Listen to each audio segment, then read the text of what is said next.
List various operations in vector algebra.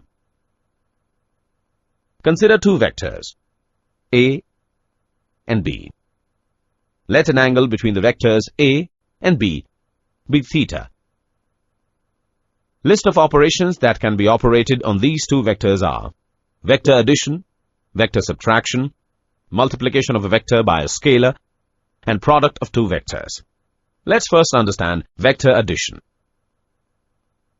Vector addition of vectors A and B can be formed by first placing vector A and B in such a way that tail of B coincides with head of A, and then drawing another vector C starting from tail of A and ending at head of B. Vector C drawn gives the sum of two vectors A and B. Mathematically, vector sum of two vectors A and B is represented as magnitude of vector C, and the angle between vector C and vector A can be evaluated using the formula. Let us now understand vector subtraction. Vector subtraction of vectors A and B can be obtained by first reversing the direction of vector B so that the angle between vector A and minus B becomes 180 minus theta, and then vector addition of vector A and minus B will give resultant of vector subtraction as.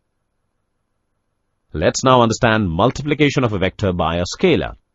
Multiplication of a vector A by a scalar, say k, gives a vector whose magnitude increases to k times the magnitude of the vector A, and whose direction remains in the same direction of the vector A. Let's now understand product of two vectors. Product of two vectors can be classified into two categories as dot product and cross product. Dot product of the two vectors is expressed as resultant of the dot product of the two vectors is a scalar quantity. Cross product of the two vectors is expressed as resultant of the cross product of the two vectors is a vector quantity whose direction is in the direction perpendicular to the plane of the vector A and vector B. Thus, operations in vector algebra can be summarized as